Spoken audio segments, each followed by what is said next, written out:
Yo mga kabag, good morning po sa lahat. Mapagpalang araw po. Araw nga ngayon ng Sabado at mag-aalis-lis na bumiyahe ulit ako kay Joyride. Samahan niyo po ako sa biyahe ko ngayong araw mga kabag. Siyempre unang booking natin, malapit lang dito sa amin. Kaya agad ko nang pinuntahan. Mula nga dito sa Emerald Pasig. Handra po kay ma'am ay sa Rizal Technological University sa Bole Ab sa Mandaluyong na may layo na 11.5 kilometer. Sa halagang 150 pesos ang babayaran sa atin ni ma'am. Samahan niyo ako, let's go.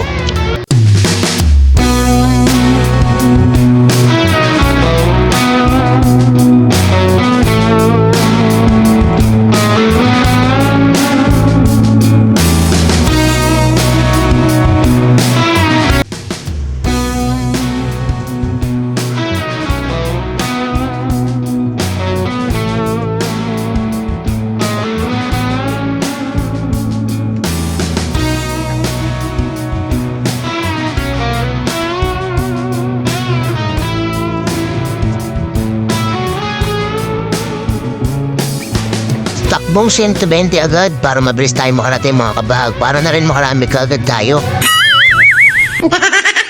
Joke lang. Takbo makakarating ng maayos at ligtas syempre. Di bali nang mabagal lang tayo. Ang importante ay nakarating tayo ng safe sa drop location. At pagdating nga namin ni ma'am dito sa drop-off, nakakuha kaagad ako ng pangalawa kong booking.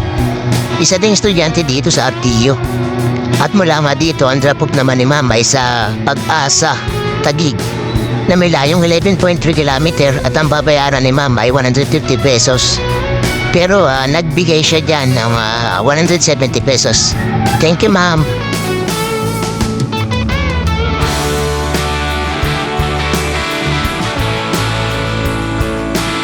At pagsakay nga ni ma'am, akala ko kung anong ginagawa niya eh. Tingnan niyo mga kambang, huwag kayo kukurap pa.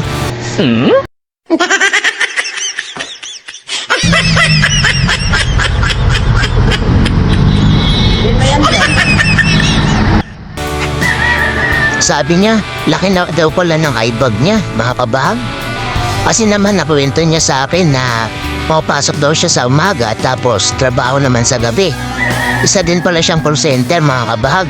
Tahanga-hanga naman to si ma'am. Ang sipag, sabi ko naman sigurado, sobrang proud sa'yo ng mga magulang mo kasi ang sipag mo.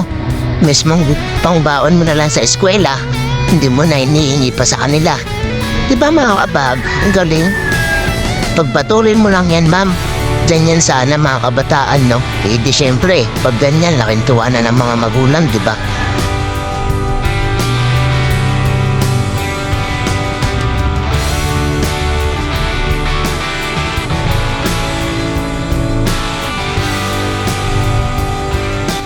At pag-drop off ko nga kay ma'am, ilang saglit lang meron na ulit pumasok na booking. Tinawagan ko muna bago ko siya puntahan. Siyempre, it was cancel. Baka mamaya matagalan.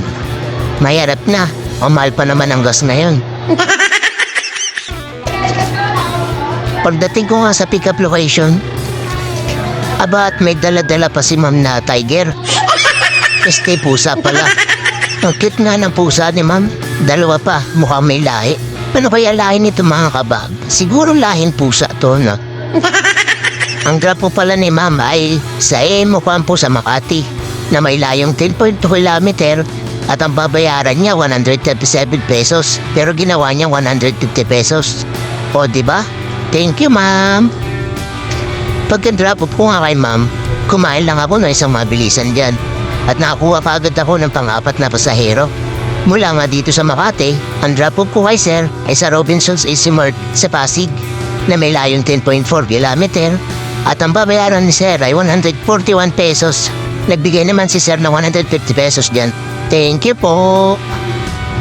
Mabilis ko lang din ay hatid si sir. Pag-drop-off po sa kanya, agad din tayong pinasukan ng pang-limang kasahero. Sobrang dami nga ng booking ngayong araw. Grabe, may mili ka na lang talaga. Yan si Joyride.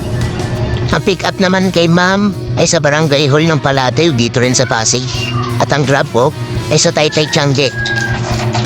8.4 kilometer at ang babayaran ni ma'am ay 109 pero nagbigay siya ng 150 pesos dyan. Salamat po ma'am, napakagalante mo naman.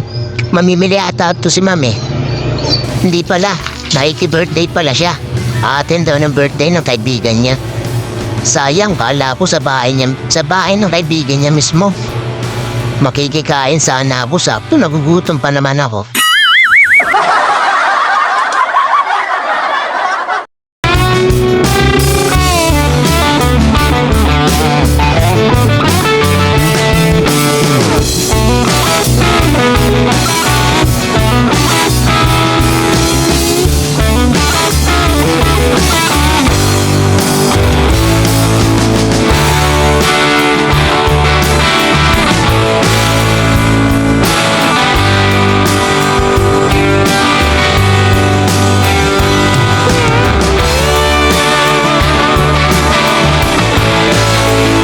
Medyo inabot nga kami ng traffic pagdating namin ng Ibang Road.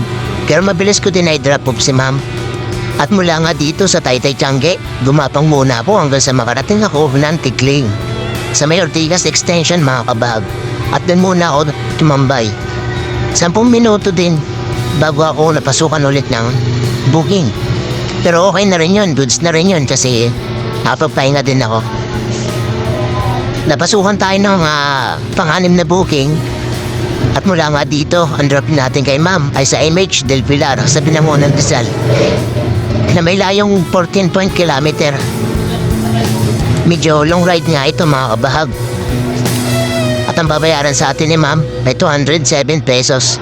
Pagkasakay nga ni ma'am, agad na rin kaming umalis diyan. Sigurado, nakaabang sa amin ang mahabang traffic.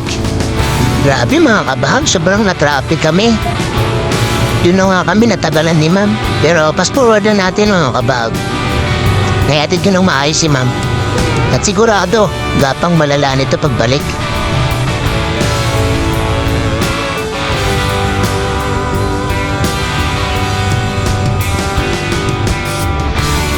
So paano mga kabag, hanggang dito na lang muna ang video na to. Maraming salamat po sa panonood. God bless. Ride safe everyone. Broom broom.